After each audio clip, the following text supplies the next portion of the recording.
Klaro naman na walang basihan kung plunder. Tignan natin yung definition ng plunder under the law.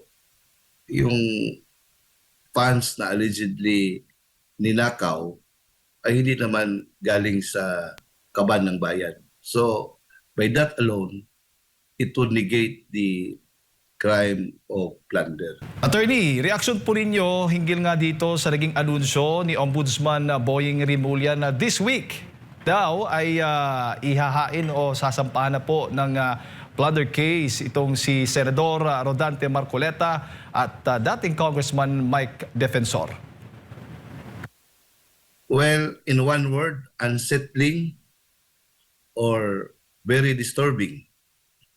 Kasi the allegations against Senator Marcoleta that he allegedly amassed millions of pesos are reportedly private in character. So private funds. Hindi man yan covered ng definition ng plunder. So paano yan ma-plunder? At saka kay former Congressman Mike Defensor, hindi naman siya public official. So, yun lang ang narinig natin. I don't know how this will proceed legally, but kita natin ang timing nito.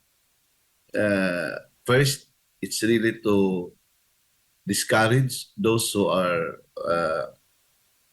brave enough to expose the anomalies of the current administration. And second, it has something to do with the impeachment trial of the Vice President. Kasi si Senator Marcoleta is a very known and articulate lawyer. So, two birds in one shot ito kasamang Jade. Opo. Attorney, kaunting lecture lamang para po sa kaalaman din ng ating mga kababayan. Sa ilalim ho ba ng ating batas, ano ho ba yung legal na definition ng plunder? At ano yung mga pangunahing elemento po nito na masasabi po natin na ang isang opisyal ng gobyerno ay may ganitong kaso ng plunder? I have not with me the exact definition of plunder. Pero basically, ito yung you have to raid the National Treasury, systematic raid of the National Treasury amounting to more than 50 million pesos through schemes, may mga elements diyan. Pero ang basic na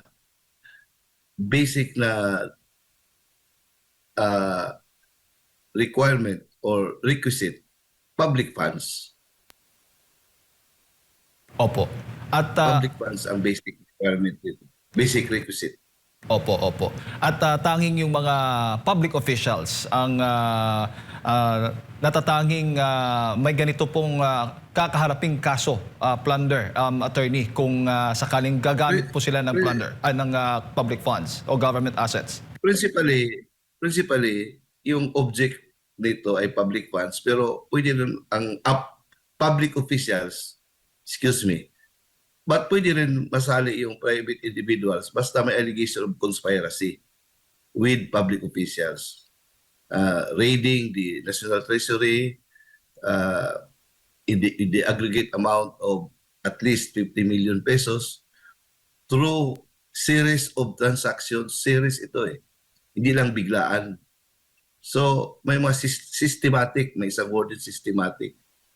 Ngayon, sa tingin ko, parang hindi papasok yung elements of plunder that they intend to file against Senator Rodante Marcoleta.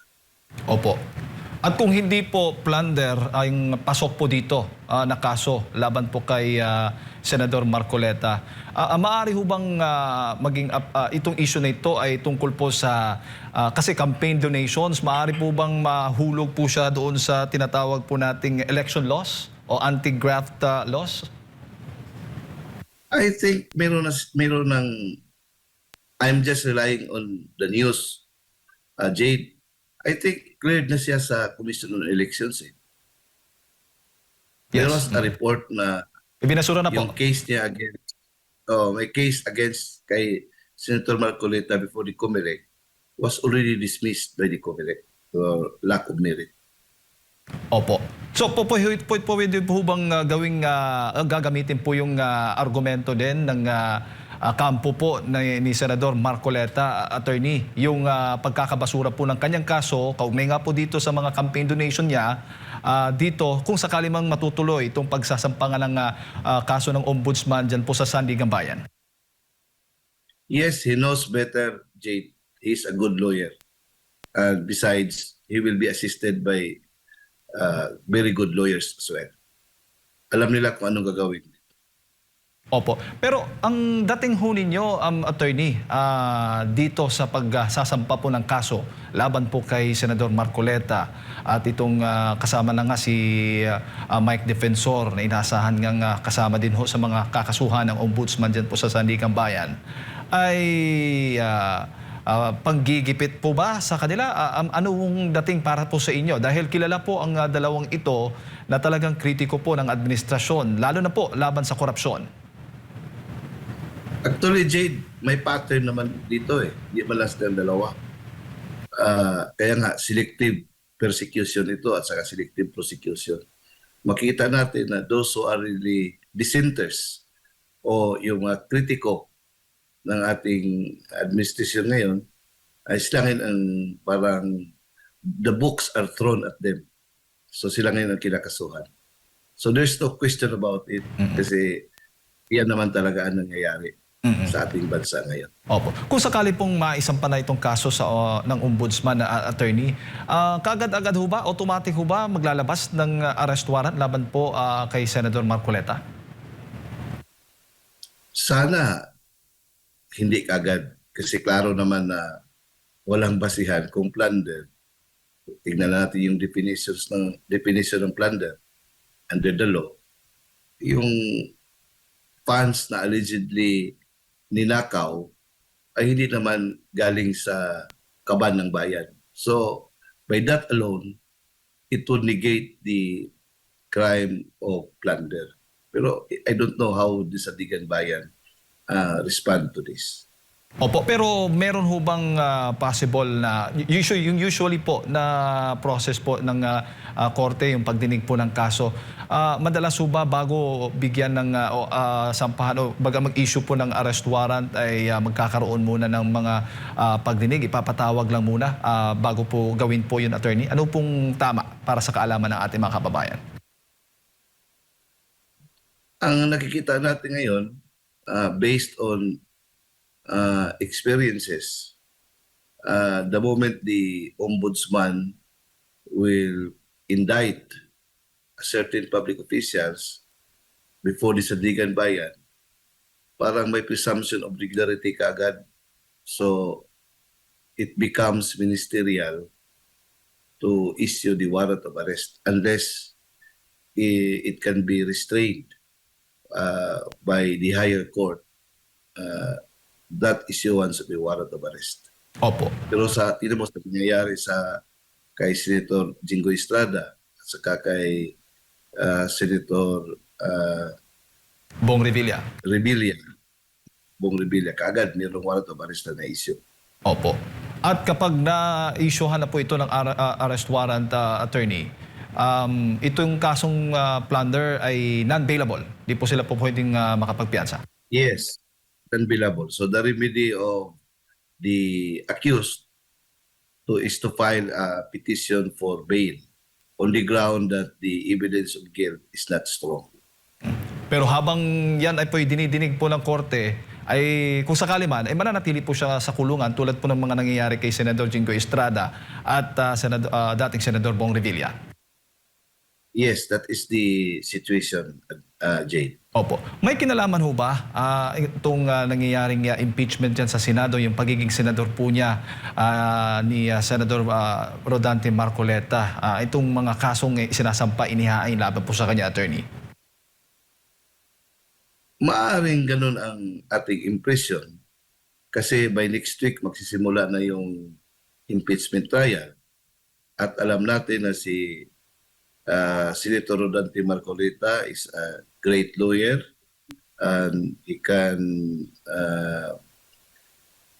very well articulate whatever defects or flaws in the impeachment charges. Magaling ito na abogado kasi yung impeachment naman ay playground ito ng mga lawyers kasamang Jade. So being a great lawyer, parang may epekto ito kung alam mo naman yung impeachment eh. We have experienced that. Kahit na sabihin nila na they claim to be neutral, they claim to be impartial, pero sa umpisa pa lang makita natin yung partiality at saka bias, may identification na yan. At saka they are waiting for the right timing, they are listening, they are gauging the pulse of the people, kung saan yung perception, doon sila patungo. Kaya nga, ito si Senator Marcolita, kilala naman ito na identified with Vice President Sara Duterte, so mawawalan ng boses itong grupo yung mga sympathizers ni Vice President Sara Duterte during that impeachment proceedings. Opo, bago ko lang pasa kay Partner Admar, sa tingin po ninyo kung sakaling makukulong itong si Senador Marcoleta dito kaugnay nga sa kasong plunder na kakaharapin po niya, ay makakaapekto po yan doon sa, o mas mapapadali ho ba yung conviction kay VP Sara Duterte? To me, hindi yan ganun kadali kasi maybe this kind of approach may fuel resentment. Kasi kung makita ng mga tao na parang ginigipit itong may pagigipit, this may fuel resentment. And this resentment is even far stronger than ideology. It can galvanize the base of Vice President Sara Duterte at saka baka lalong magalit ang tao dito. It can work both ways, pero para sa akin baka mag-boomerang ito sa administration itong nagpropose ng impeachment against the Vice President who was elected by more than 32 million votes from the Filipino people.